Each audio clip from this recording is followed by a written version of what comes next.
चलिए आइए आज फिर वही एनटीपीसी का टेस्ट सीरीज जारी रखते हुए हम प्रयास करेंगे कुछ क्वेश्चन हल करने का। हम अपने तरफ से हो सके जितना प्रयास करेंगे कि कम से कम समय में आपको बेस्ट कंटेंट लेके चलें। सबसे अच्छी बात है कि आप सीख रहे हैं, ये बहुत बड़ी बात है। तो कोशिश करते हैं कुछ क्वेश्चन हल करने का। चलिए आइए, आज का पहला क्वेश्चन हमारा क्या कह रहा है बाबू?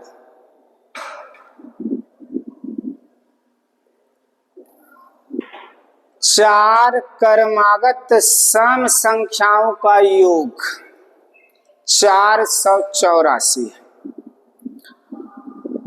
कितने क्रमागत? चार क्रमागत। क्रमागत का मतलब होता क्या है, पहले इस चीज को समझिए। क्रमागत कहने का मतलब है लगातार, अर्थात चार लगातार सम संख्याओं को जब हम जोड़ते हैं तो जोड़कर योगफल हमको कितना मिलता है? 484।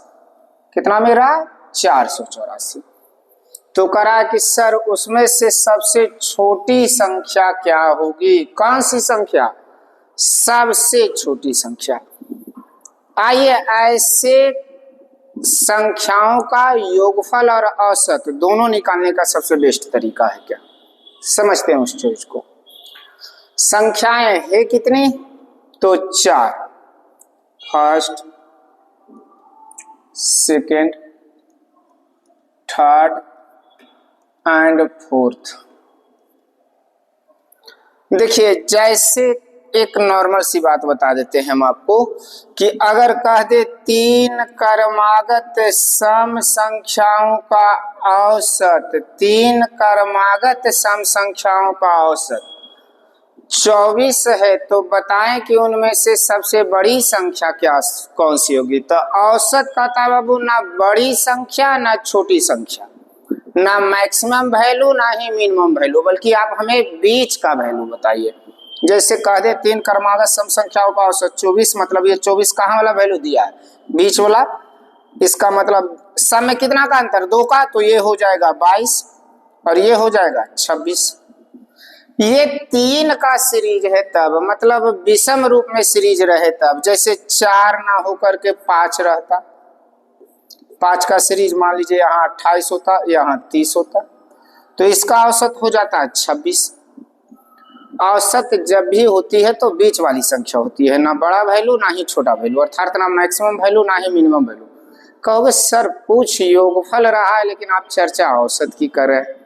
समझते हैं इस चीज को हम कैसे, इसको आसानी से। एवरेज औसत दोनों एक ही रूप में रहता है, अलग अलग नहीं होता, क्योंकि औसत कहता है दी गई राशि का योगफल बटा दी गई राशि की संख्या, तो योगफल हो जाता है औसत गुने संख्या।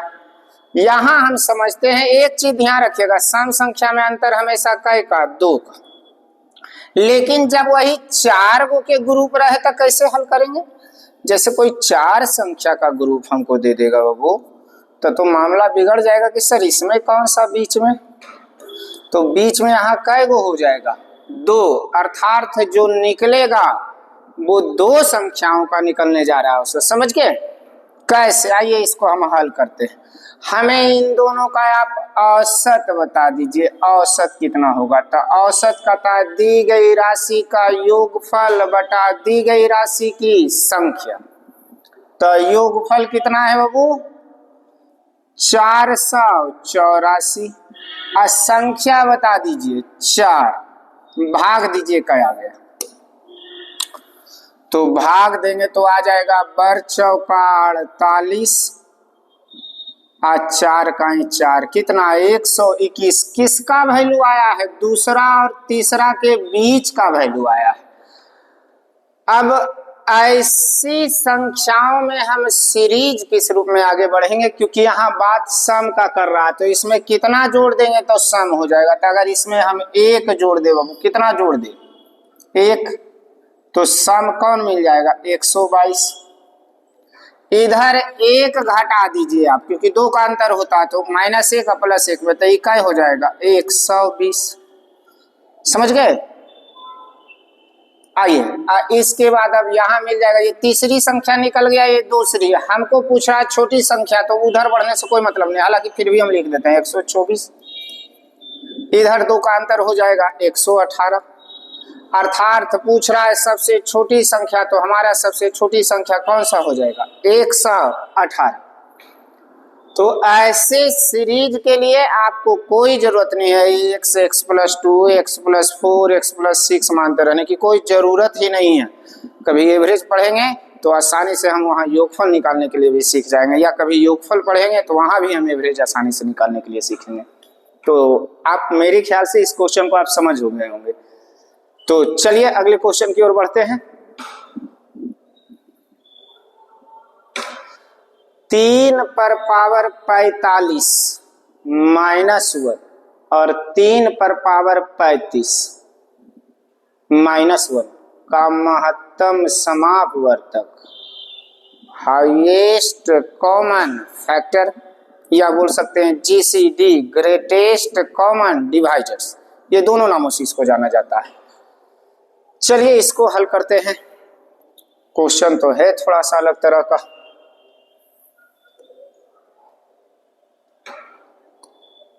क्या करा 3 पे पावर 45 माइनस 1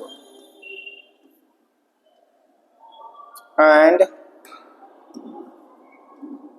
3 पे पावर 35 माइनस का महत्तम समापवर्तक ज्ञात कीजिए। देखिए दोनों में -1 है, हालांकि इसको हम 3 पे पावर 0 भी लिख देते ना बाबू तो -1 हो जाता। कॉमन लेके हल करते, पर उतना करने की जरूरत नहीं है। आइए एकदम नॉर्मल तरीका से हल करते इस क्वेश्चन को। हर हाल में तो -1 है ही। आप यहाँ दिए गए आधार में देख लीजिए समान है ना, घात देखिए एक में 45 है और एक में 35 है। आप इस 45 और 35 का HCF हमको बताइए।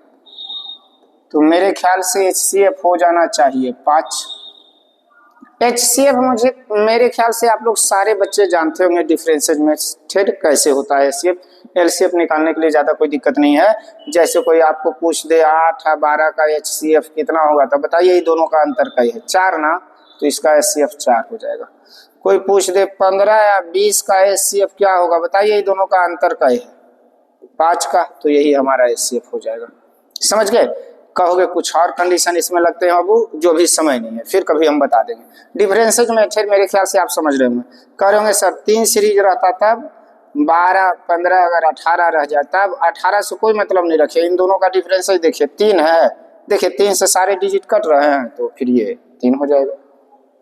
तो ये आपका शॉर्टकट है। ये तो छोटे छोटे हैं, बहुत बड़े बड़े सीरीज हम आपको आसानी से HCF निकालने के लिए और LCM सिखा देंगे। आइए अभी हम सीखते हैं। तो HCF का हो गया 5, तो इधर तो हो गया बाबू 3 पे पावर 5। अब -1 तो है ही दोनों में कॉमन, तो -1। अब 3 पे पावर 5 को तोड़ेंगे तो 3 का क्यूब 27 तिया 81 तिया 243 और -1 कितना हो जाएगा बाबू 242 है ऑप्शन डी। HCF LCM का बड़ा अच्छा क्वेश्चन है, इसको जरा ध्यान रखिएगा। हाल फिलहाल में कुछ एग्जाम में ऐसे घात वाले HCF LCM पूछे गए हैं, तो प्रयास करेंगे इसको ध्यान में रखने का। और भी ऐसे कहीं क्वेश्चन मिले तो उसको भी आप बनाने का प्रयास करिए और हड़बड़ाइए नहीं, बन जाएगा सारे इसी मेथड पे। सूर्य का उन्नयन कोण 60 डिग्री से बदलकर 30 डिग्री होने पर भूतल पर स्थित किसी मीनार की छाया की लंबाई में 40√3 मीटर की वृद्धि हो जाती है। मीनार की ऊंचाई ज्ञात कीजिए। हाइट इन डिस्टेंस का क्वेश्चन है, और हम आपको बोले थे हाइट इन डिस्टेंस में कहीं sine theta cos theta tan theta cosec theta sec theta और कॉट थीटा याद रखने की कोई जरूरत नहीं। ये आराम से रेशियो मेथड से बन सकता है। सिर्फ 2 वैल्यू आपको ध्यान होना चाहिए, और वो 2 वैल्यू मेरे ख्याल से पीछे वाले कहीं सेट में बता दिए हैं। अगर कोई बच्चे नहीं देखे हैं तो हम फिर से उसको लिखा देते हैं, आप साइड में कहीं कॉपी में नोट कर लीजिएगा। कोई भी समकोण त्रिभुज जो है वो 2 ही रूपों में टूटेगा। आइए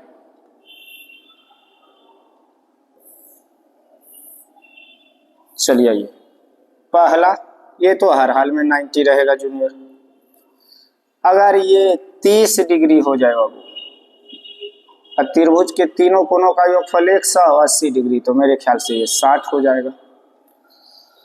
समद्विबाहु अगर रह गया ये दोनों इक्वल था तो कोई दिक्कत नहीं है। अगर ये तो 90 हर हाल में है तो ज्यादा से ज्यादा ये 45 हो जाएगा, तो ये भी 45 हो जाएगा। और ये दोनों का वैल्यू हम आपको लिखाए होंगे, 30, 60 और 90 का सब डिग्री में है वैल्यू। साइन थीटा का वैल्यू है, आप रख के हल कर सकते हैं। 30, 60 वैल्यू रेशियो निकालिएगा वही आएगा 1√3 एंड 2। तो फर्स्ट वैल्यू आप इसको ध्यान रख लीजिए। 45 वाला में आप ध्यान रख सकते हैं, 45 और 90 वाला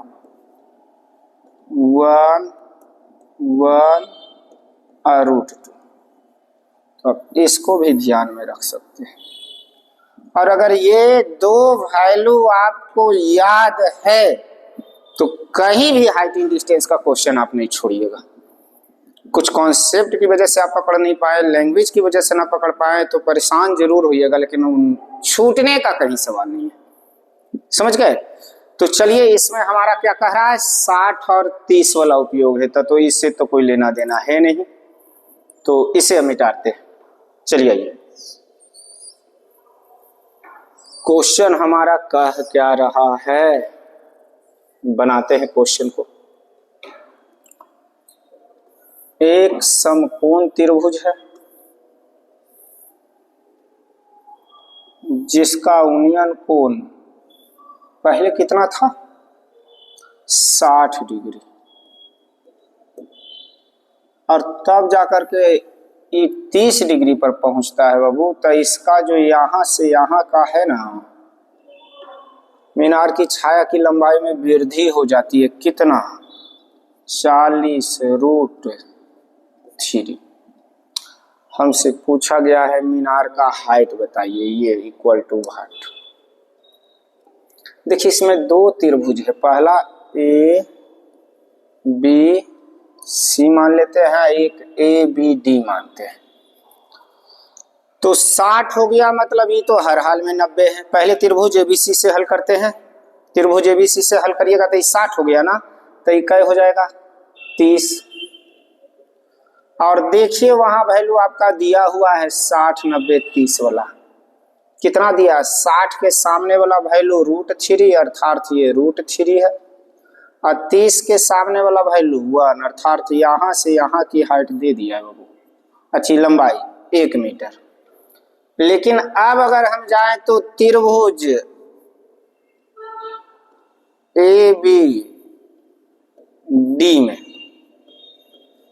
तो बताइए ये 30 है, ये 90 है, तो ये पूरा कितना हो जाएगा, यहां से यहां 60 डिग्री।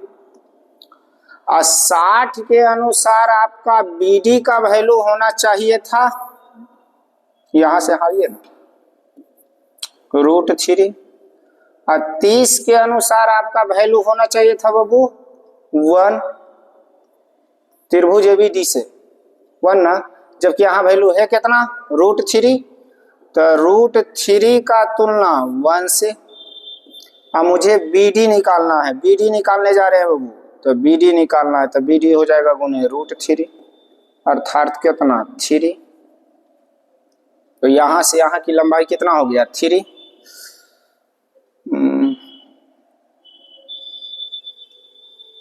चलिए देखते हैं, मेरे ख्याल से आप लोग समझ रहे हैं, समझ में आया ना। 30 के अनुसार हमने 30 वाला वैल्यू से तुलना कर दिया, 30 वाला वैल्यू से तुलना, √3 का तुलना 1 से, और 60 वाला वैल्यू निकालना था, तो इसका वैल्यू देखिए √3 है तो गुना किया √3। अच्छा, यहाँ से यहाँ था 1 BC और मुझे BD आया 3, इसका मतलब बताइए BD अति CD कितना हो जाएगा, तो CD आपका, चलिए ये आगे आपका यहाँ से यहाँ 3, तो मेरे ख्याल से CD आपका 2 हो जाएगा बाबू, क्योंकि पूरा 3 है, जबकि यहाँ दिया है 40√3, तो 40√3 का तुलना 2 से। अब पूछा है मीनार का हाइट, तो जिसका निश्चित राशि उससे तुलना, जिसे पूछे उसे गुना, तो √3 से गुना कर देते हैं। तो 40√3 और √3 हो जाएगा। चलिए अब बटा 2, तो 2 दूनी 40, तो 20 दिया 60 मीटर। हालांकि काट सकते हैं यहीं, आपका कोई दिक्कत नहीं है। Question number option B. तो ये क्वेश्चन थोड़ा सा ना, पहले इसको क्या करिए ना आप, ये चूंकि 2 क्वेश्चन कंबाइंड एक ही गो में दे दिया, इसका पहले स्टेज 1 पढ़ लीजिए, फिर स्टेज 2 पढ़ लीजिए, जिसमें आप स्टेज 1 में 30, 60, 90 वाला पढ़ लीजिएगा, स्टेज 2 में 45, 45, 90 वाला पढ़ लीजिएगा, और जब स्टेज 3 में आएंगे तो दोनों कंबाइंड रूप से पढ़ते हैं बाबू। इसमें और भी बहुत तरह के क्वेश्चन डाले जाएंगे, समझ गए। तो ये कंबाइंड वाला क्वेश्चन, कॉम्बिनेशन वाला है, तो थोड़ा सा 1-2 बार प्रयास करिएगा बनाने का, आप समझ जाइएगा इस क्वेश्चन को। चलिए हल करते हैं। चौथा नंबर क्वेश्चन, एक समचतुर्भुज का एक विकर्ण दूसरे का 65% लंबे विकर्ण को भुजा के रूप में उपयोग करके एक वर्ग बनाया जाता है। समचतुर्भुज के क्षेत्रफल का वर्ग के क्षेत्रफल से अनुपात क्या हुआ? आज एडवांस का क्वेश्चन ज्यादा है लगता है, गड़बड़ाया तो नहीं ना कहीं बच्चा लोग को दिक्कत है? चलिए कोई दिक्कत नहीं होगा, हम आते हैं ना, बनाते हैं। चलिए, दिक्कत क्या होगा, आप लोग समझदार है ये तब। और एडवांस बनाना भी जरूरी है, वो क्या है ना, अब वो दौर चल गया जब आप सिर्फ कॉमर्शियल मैथ पढ़ करके ratio, profit and loss, percentage, SI, CI, ये सब से अब रिजल्ट होने नहीं जा रहा। हाँ, ये सपोर्टिंग चैप्टर में रह जरूर गए। अब नंबर सिस्टम पे भी फोकस करिए और एडवांस पे भी फोकस करिए। एडवांस भी आपका अच्छा खासा पूछ रहा है। अगर 5-7 क्वेश्चन एडवांस का अगर डाल दिया बाबू गलती से, तो समझो कि वो रिजल्ट या तो बेटर बना देगा, रिजल्ट मेकर बन जाएगा, नहीं तो रिजल्ट फेकर बन जाएगा। फेक भी देगा रिजल्ट से बाहर, नहीं तो समझिए रहे रिजल्ट ला के रख देगा। तो कहता है एक समचतुर्भुज है। समचतुर्भुज मतलब जिसकी आमने सामने की भुजा बराबर हो और एक भी कोण 90 डिग्री का ना हो। समझ गए? जिसके आमने सामने की भुजा क्या हो? बराबर हो, और एक भी कोण 90 डिग्री का ना हो, उसे क्या कहेंगे हम? समचतुर्भुज कहेंगे। पहले फिगर समझते हैं। समचतुर्भुज का एक विकर्ण दूसरे का 65% है। जैसे मान लीजिए, देखिए अगर हम ये आकृति बना रहे हैं बाबू, आमने सामने की भुजा बराबर और एक भी कोण 90 डिग्री नहीं, तो ये क्या हो गया? समचतुर्भुज। अब कुछ लोग कहेंगे सर ये बना दे तो समचतुर्भुज नहीं होगा। बिल्कुल नहीं। यहाँ देखिए, ये भी आमने सामने की भुजा बराबर है पर कोण 90 डिग्री है, तो समचतुर्भुज नहीं होगा। ये हो जाएगा हमारा आयत, रेक्टेंगल। समझ गए? हमको समचतुर्भुज का क्वेश्चन कह रहा है कि एक समचतुर्भुज का एक विकर्ण दूसरे का 65% है।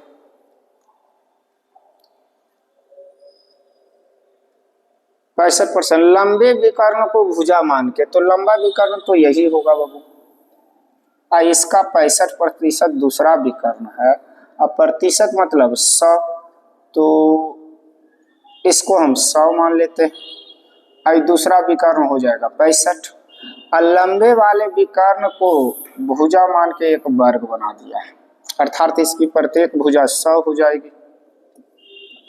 100 क्यों माने? क्योंकि प्रतिशत लगाए हुए, और प्रतिशत का मतलब ही 100 होता है। तो समचतुर्भुज के क्षेत्रफल का वर्ग के क्षेत्रफल से अनुपात क्या होगा? समचतुर्भुज के क्षेत्रफल का वर्ग के क्षेत्रफल से क्या अनुपात होगा? अनुपात पूछा है। समचतुर्भुज का क्षेत्रफल आप लोग सब जानते होंगे, 1/2 गुने D1 गुने D2। अब वर्ग का क्षेत्रफल होता है भुजा स्क्वायर। आइए हल करते हैं। हालांकि ये सब लिखते हैं इसलिए थोड़ा सा बड़ा हो जाता है। तो 1/2 गुने D1 100 गुने D2, D2 तो 65 है। ये भुजा हो गया है 100, तो 100 गुने 100। अब थोड़ा सा काटेंगे शॉर्टकट में बाबू, ध्यान रखिएगा। 2 से 2, 13 × 5 = 65, और 2 × 5 = 100, तो इधर बच गया 13 जूनियर, और ये बटा में 2 है तो उधर जाकर हो जाएगा 2 दूनी 40, अर्थात हमारा आंसर होना चाहिए बाबू 13:40 है, ऑप्शन बी। समझ गए? तो थोड़ा सा क्वेश्चन था लेकिन मिला जुला के ठीक ही क्वेश्चन है, इसको ज्यादा हार्ड आप नहीं कर सकते। अब एडवांस है तो कुछ तो रखेगा ना अपना, बात है कि कुछ तो अपना नेचर वो बचा के चलेगा, गुण कुछ तो अपना होना चाहिए ना। तो मेरे ख्याल से आप लोग समझ गए होंगे, एक बार ठीक से देख लीजिएगा, फिर से रिवाइंड करके आप वीडियो को, इस सॉल्यूशन को 1-2 बार, तो फिर आपको समझ में आ जाएगा। चलिए आते हैं क्वेश्चन नंबर 5 देखते हैं।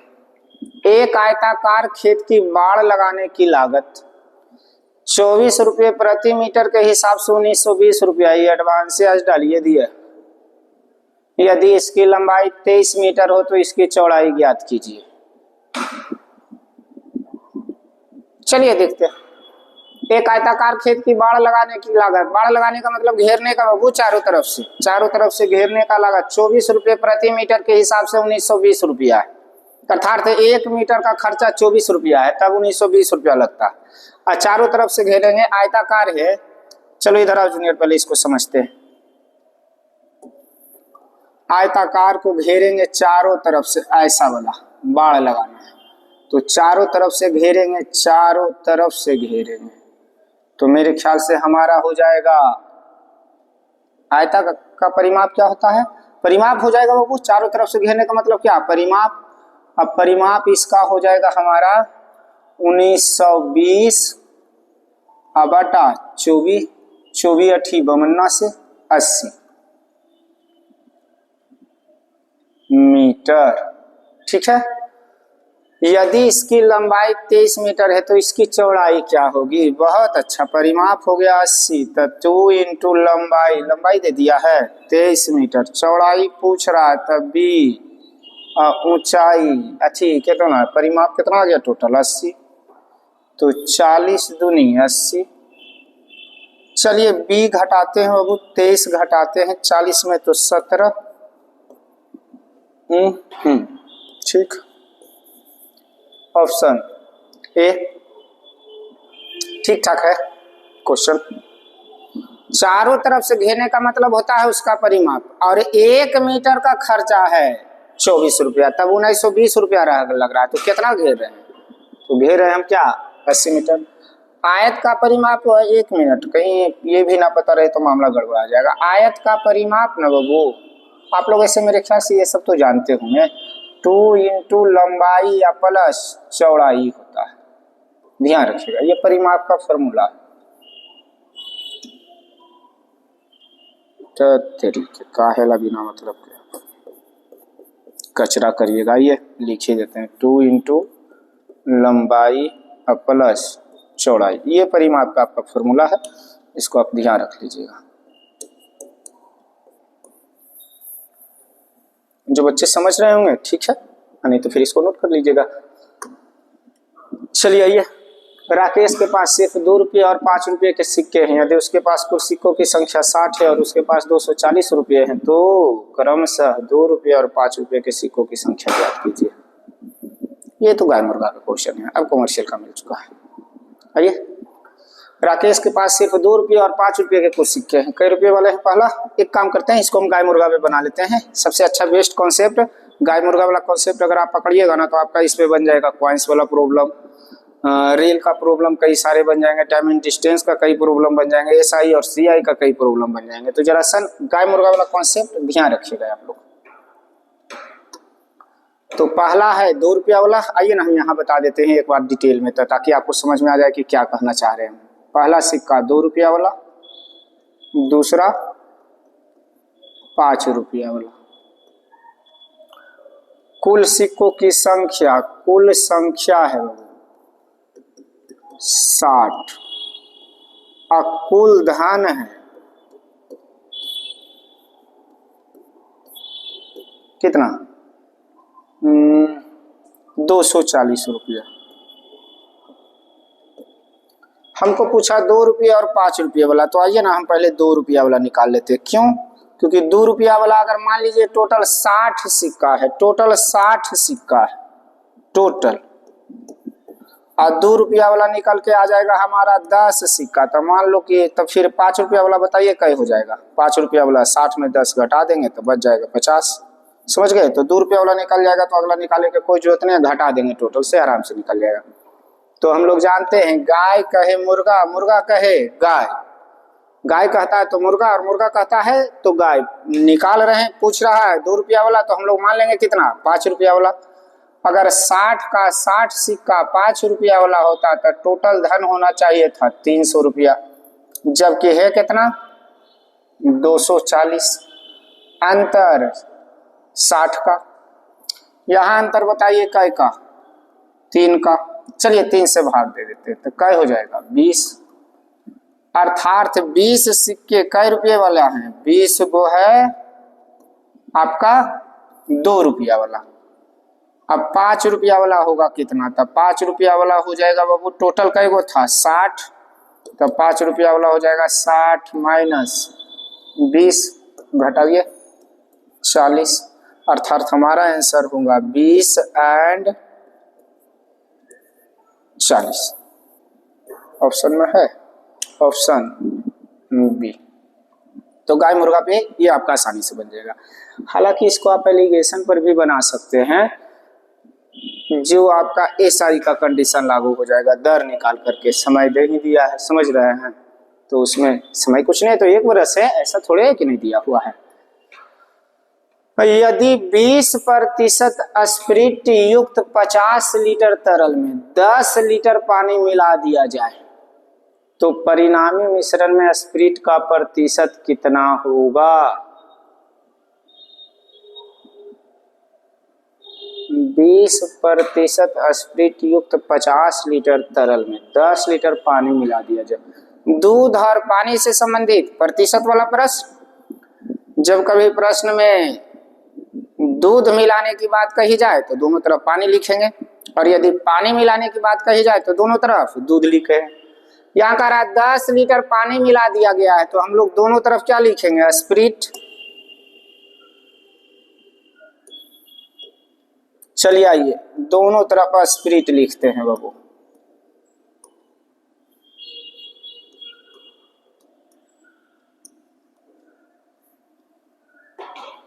बीस प्रतिशत स्पिरिट युक्त 50 लीटर तरल में, स्पिरिट का ही प्रतिशत दे दिया तो चेंज करे की कोई जरूरत नहीं है। 50 लीटर मिश्रण है जिसमें 20% स्पिरिट, इसमें 10 लीटर पानी मिला दिया था। 50 और 10 60 करा। अब कितना प्रतिशत हो गया तो x प्रतिशत, प्रतिशत से प्रतिशत 20 दिया 60, अर्थात x का वैल्यू 50/3 अर्थात 16.2/3%। तो दूध और पानी वाले स्टेप में आप 4 स्टेज पढ़ते हैं। पहला नॉर्मल सा दूध मिलाने का है, पानी समान, पानी मिलाने का है दूध समान। दूसरा दूध से और पानी से संबंधित प्रतिशत वाले प्रश्न। तीसरा जब कुछ मात्रा निकाल ले और उसके स्थान पर सिर्फ कोई एक मात्रा मिला दे जैसे पानी या दूध, तो प्रारंभिक मिश्रण से मिश्रण की कुछ मात्रा निकाल लेने पर मिश्रण की मात्रा घट जाता है परंतु अनुपात में कोई परिवर्तन नहीं होता है। और चौथा स्टेज पढ़ते हैं हम लोग प्रारंभ और प्रारंभिक वाले। समझ गए। तो चलिए ये 4 स्टेज में से सेकेंड स्टेज का आपका ये क्वेश्चन था। वो एक दूध विक्रेता दूध को क्रय मूल्य से 20% अधिक पर बेचता है, साथ ही वह हर 5 लीटर दूध में 3 लीटर पानी मिलाता है। उसका कुल लाभ प्रतिशत ज्ञात कीजिए।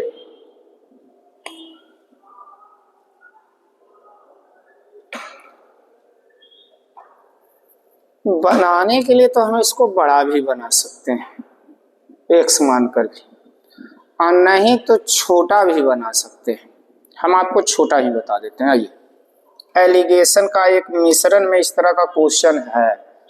दूध और पानी से एक दूध बेचने वाला कहता है कि मैं दूध को क्रय मूल्य पर ही बेचता हूँ, या एक दूध बेचने वाला अपने आप को दूध को कहता है कि हम क्रय मूल्य पर बेचने का ही दावा करता है, फिर भी वह 20% का लाभ कमाता है।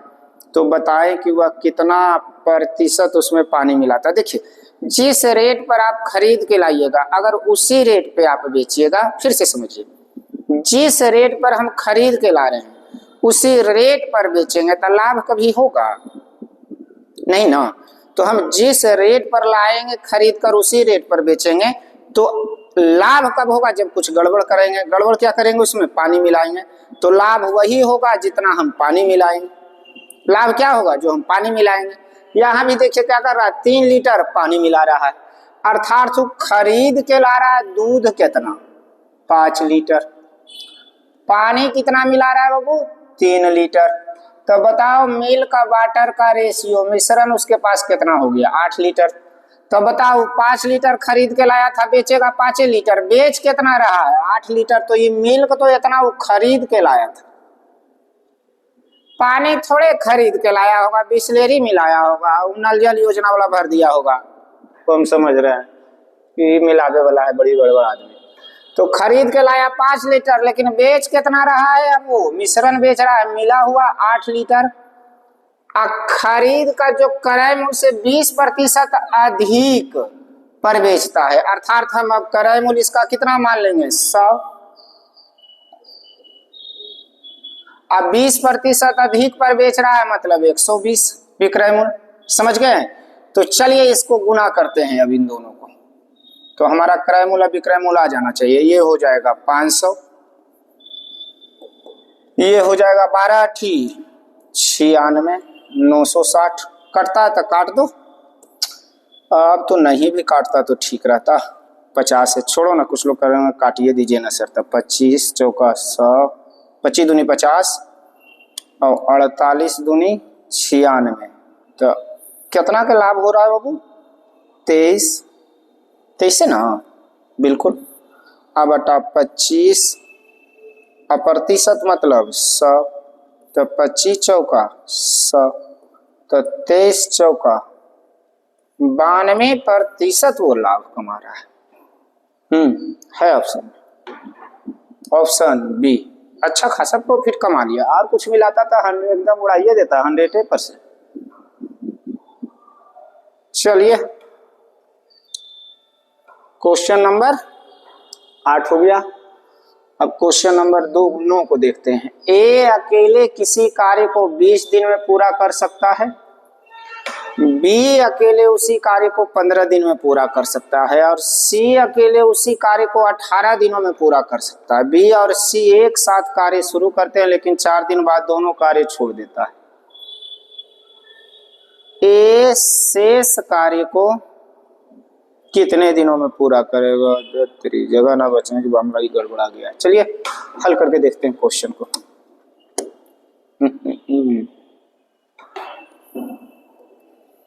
क्वेश्चन कह क्या रहा है हमारा, ए किसी कार्य को 20 दिनों में, जरा आराम से, टाइम एंड वर्क का क्वेश्चन है, समझने पर इजी, नहीं तो ना समझने पे पूरा टाइम गया, वर्क भी नहीं हुआ। बी कई दिनों में, 15 दिनों में,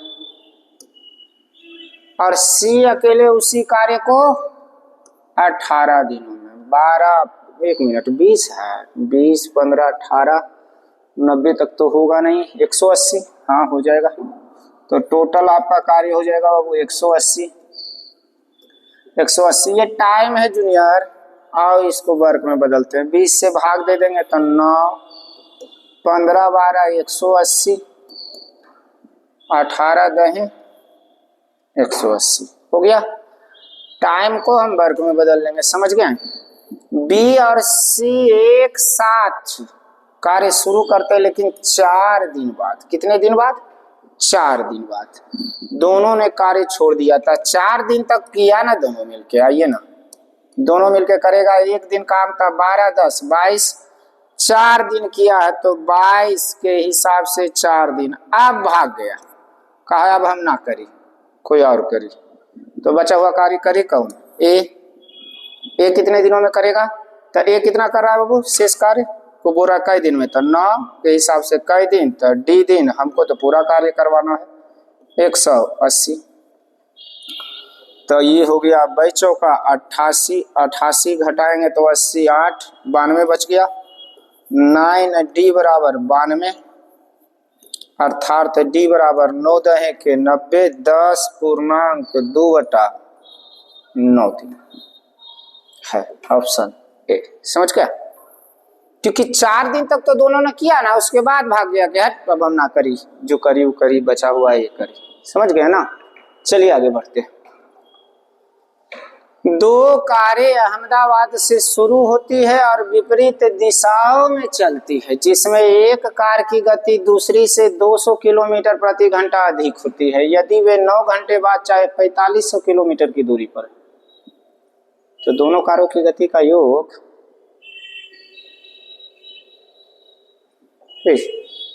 जब योगे पूछे हो तो तुम यहाँ दिए क्यों हो प्रभु? दोनों कारों ने मिलकर के कितना देरी में तय किया? 9 घंटा में 4500 किलोमीटर। अरे 9 घंटा में कितना? 4500 किलोमीटर। अब विपरीत दिशा में चल रहा है, देखो तो फिर 200 से लेना देना क्या है? हम चाहे तो यहीं से हल कर सकते हैं। 4500 9 बचे 45 500 किलोमीटर पर घंटा। Option A. कैसे? आइए डिटेल में समझा देते हैं आपको। 2 स्थान है, एक स्थान ये है बाबू, यहां से एक कार इधर चल रहा है, ऊपर बनाते हैं इस ओर, विपरीत दिशा में एक इस ओर। एक कार की चाल मान लेते हैं x, तो दूसरा का 200 किलोमीटर प्रति घंटा अधिक है, तो इसको मान लो x + 200। x + 200 विपरीत दिशा में चाल जुड़ जाता है बाबू, तो इसको जोड़िएगा तो x 1 2x प्लस 200 और दूरी बराबर होता है चाल गुने समय। दूरी कितना है? तो चाल गुने समय 9 घंटा बराबर दूरी, दूरी बराबर 4500 किलोमीटर। तो यही काट दीजिए ना, 9 बचे 45 500। और योगफल पूछवे किया है, हल करके भी लाइएगा ना तो अंत में आपको वही आएगा, इसलिए कोई जरूरत नहीं है। जब योगफल पूछवे की हो तुम हमसे तो यही योगफल हो गया 500 किलोमीटर प्रति घंटा। आप इसको हल करते रहिएगा ना, आपको वही आएगा आंसर, इसमें कहीं कोई जरूरत नहीं है उस 200 से। Question number 10।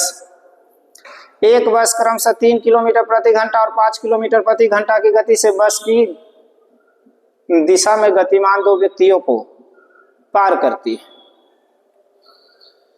बस पहले व्यक्ति को 10 सेकेंड में और दूसरे व्यक्ति को 11 सेकेंड में पार कर जाती है। बस की गति ज्ञात कीजिए।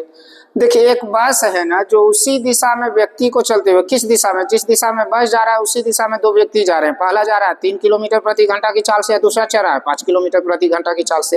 अब ऑटोमेटिक है कि समान दिशा में चलेगा तो चाल घट जाएगा, और चाल घट जाएगा तो जो ज्यादा तेज चल रहा है व्यक्ति उसको पार करने में समय ज्यादा लगेगा। तो करा कि बस की गति बताइए। एक क्वेश्चन ऐसा पढ़ा है वहां तो, और आपको लंबा हल करके हम सिखाए थे वहां, ट्रेन वाला रे बाबू जो क्वेश्चन था, कहीं देखिएगा। मान लेते हैं बस की चाल भी, देखिए दूरी इक्वल होगा बाबू, क्यों? दूरी वही तय करेगा ना बस जो उसकी लंबाई है। अरे बस खुद को ही ना पार करेगा, व्यक्ति की दूरी नगण्य माना जाता है, तो अर्थात दोनों स्थिति में दूरी क्या है? समान है। तो भी समान दिशा में चाल घटेगा तब v - 3। पहला को पार करने में कई सेकेंड? 10 सेकेंड। बराबर में दूसरा को v - 5 कई सेकेंड? 11। चलिए हल कर दीजिए। तो 10 v - 10 दिया 30 बराबर 11 v - 11 25 55। 10 भी 11 भी में गया तो बच गया v, अब 55 में 30 गया, या इधर लाइए, बच गया 25, अर्थात यही तो उसकी चाल हो जाएगी 25 किलोमीटर पर घंटा। Option B.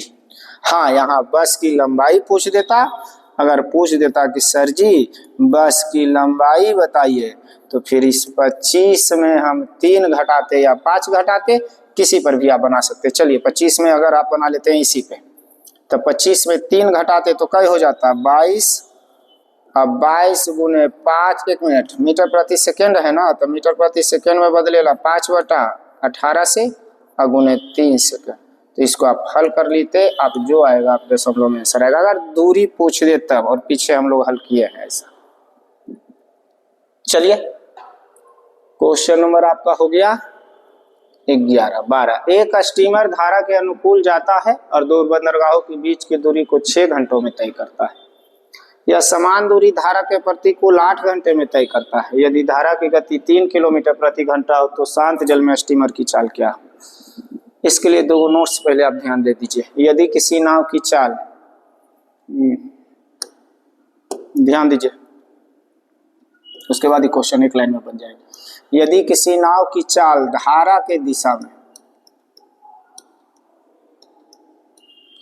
x किलोमीटर प्रति घंटा और धारा के विपरीत बहो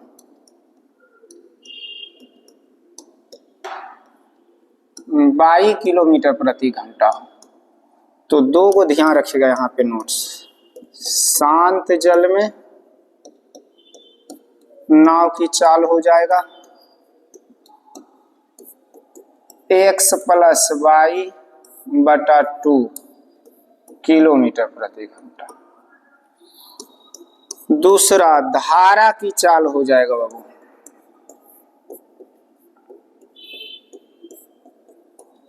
x - y/2 किलोमीटर प्रति घंटा। ये वही वाला कंडीशन है जूनियर, जब दो संख्याओं का योगफल और अंतर एक साथ दिया रहे तो बड़ा पूछे जोड़ के दूसरे भाग, छोटा पूछे घटा के दूसरे भाग।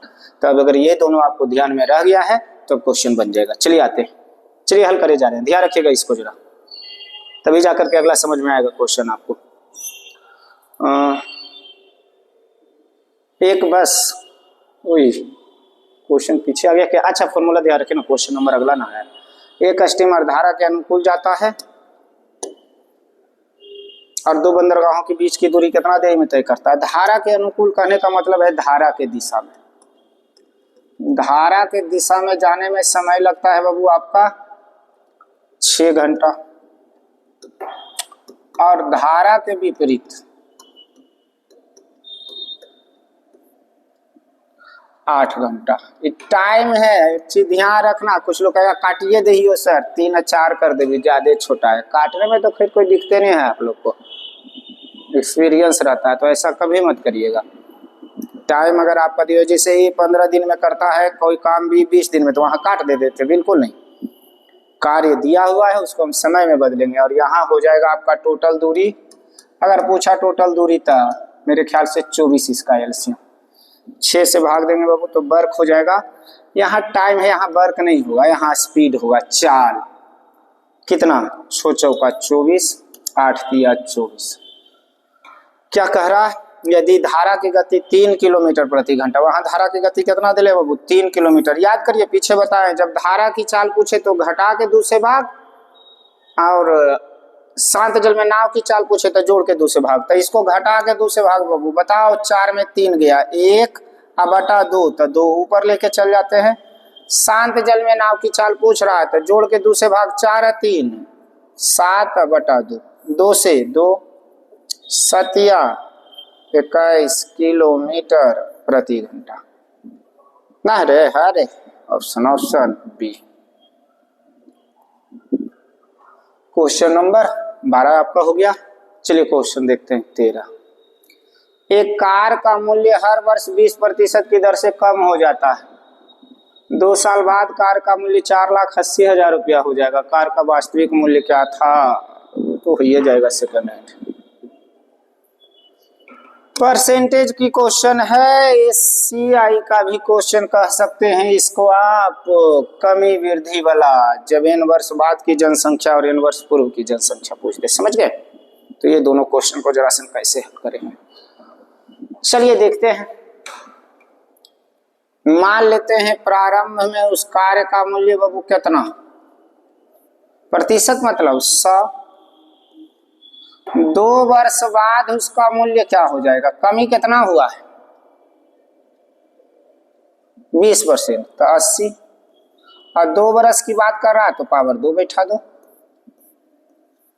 0 से 0। अब ना काटो, काट के आओ सिर दर्द काहला ले जाओगे। हालांकि काट दोगे तो कटिबे करेगा, कैलकुलेशन उतनी होगा। 10 का स्क्वायर 100, हमको जरा गुना करे में आसानी हो जाएगा बाबू। 8 64। जिनको लग रहा है कि ना सर हमरा काटले बिना ना रह जा, तो काट दिया, कोई दिक्कत नहीं है।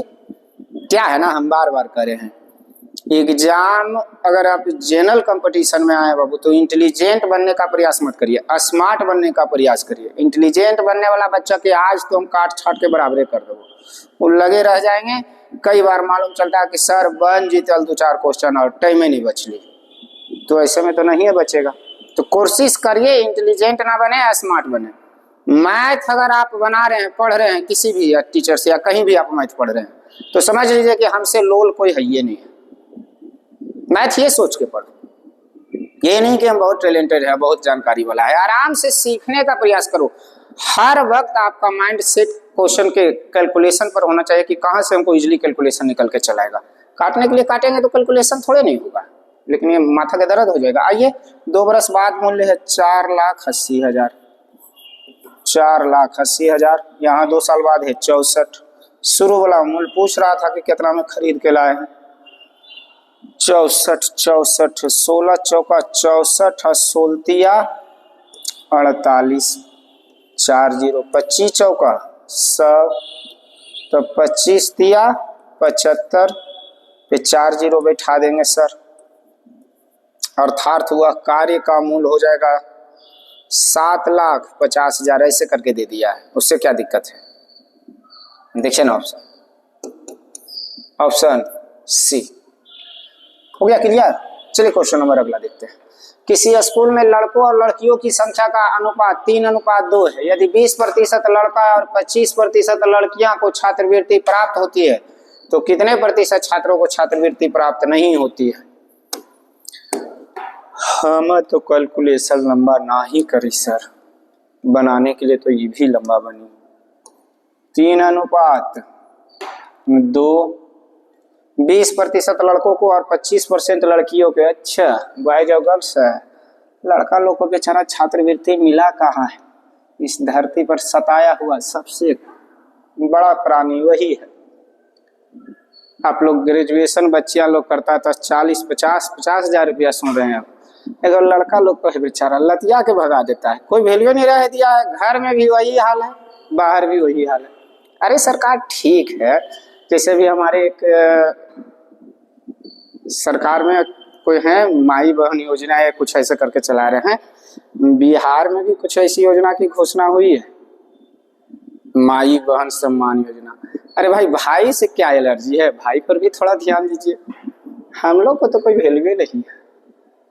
चलिए आइए 3:2 है। अरे माई बहन के साथ साथ भाई भी लगा देते तो पर हम लोग को ज्यादा ले लेते हैं। ठीक है, उधर 2500 कह रहे हैं, हम लोग को 1500 दीजिएगा तो काम चलेगा। अरे कुछ तो मिले, गजब हाल है। चलिए आइए 3:2 है ना। 20% लड़कों को और 25% लड़कियों को छात्रवृत्ति प्राप्त होती है, तो कितने प्रतिशत छात्रों को छात्रवृत्ति प्राप्त नहीं होती है? अरे ये तो अलग कर दिया क्वेश्चन। अब देखिए प्रतिशत मतलब 100, तो 20% लड़का को छात्रवृत्ति मिलता है, ऐसा कुछ नहीं है।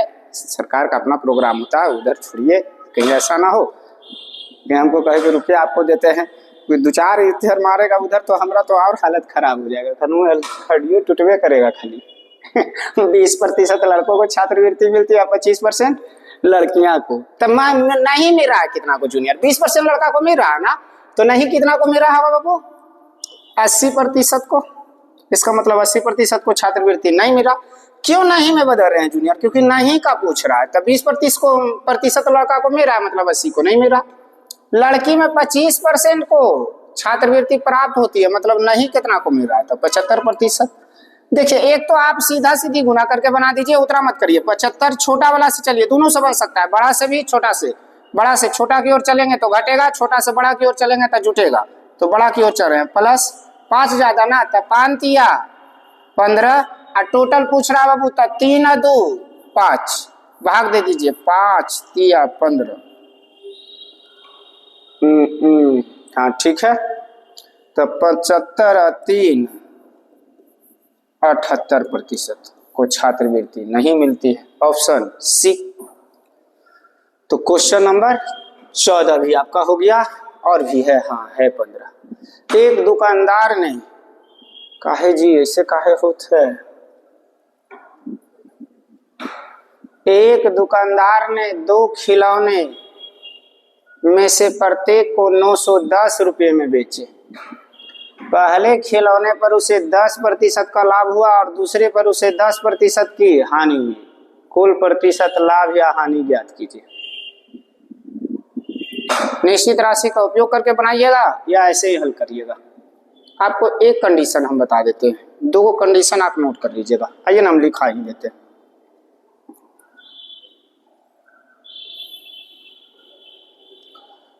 दो कंडीशन ध्यान रखो बाबू। जब 2 वस्तुओं का क्रय मूल्य समान हो, जब 2 वस्तु का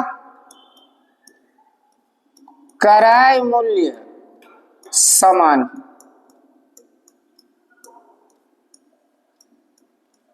और पहली वस्तु 1% लाभ पर और दूसरी वस्तु 1% हानि पर बेची जाए तो पूरे लेन देन में न लाभ होता है और न हानि। ध्यान रखिएगा इसको, न लाभ होगा न हानि। समझ गए? ये पहला कंडीशन। अगला, जब 2 वस्तु का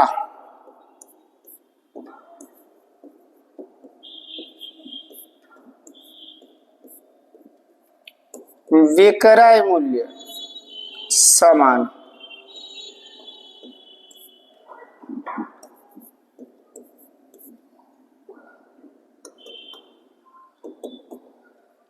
और पहली वस्तु 1% लाभ पर और दूसरी वस्तु 1% हानि पर बेची जाए तो पूरे लेन देन में हमेशा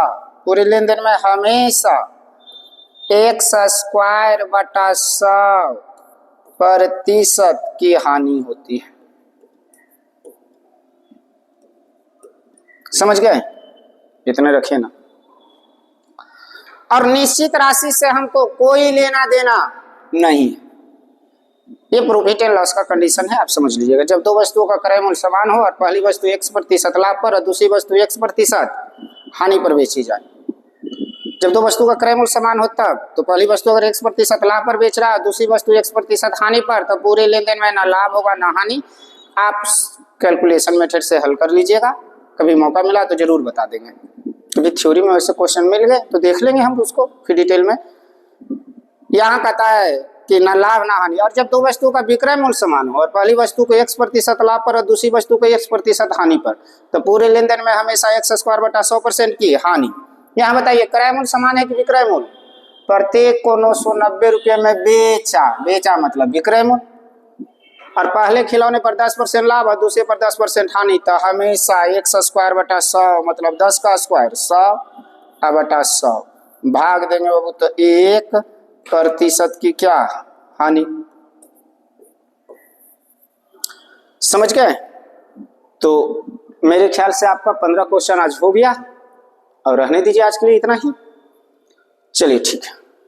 एक चीज जरूर आपको कहेंगे, देखिए अगर पढ़ाई करनी है बाबू तो मन से पढ़िए और नहीं तो छोड़ दीजिए। मन से अगर आप पढ़िएगा तभी जाके कुछ कर पाइएगा। लगे हुए वाला का आज के समय में कोई अस्तित्व नहीं है जूनियर। या तो मन से लग जाओ। लग रहा है कि हमको पढ़ने का मन नहीं करता है, अच्छा खेलने में लगता है, उसी में खेलिए ना। कैरियर क्या खेल में नहीं रहा, खेल में भी कैरियर है। जिस सेक्टर में आपको पसंद है, जो चीजें आपको अच्छा लगता है वो चीजें आप करिए, जिसमें आप देखिए कि मुझे अच्छा लग रहा है। टाइम पास मत करिए, नहीं तो खुद टाइम पास बन के रह जाइएगा। चलिए रहने दीजिए आज के लिए इतना ही। अब अगले क्लास में फिर से हम देखते हैं कुछ क्वेश्चन। चलिए ठीक है।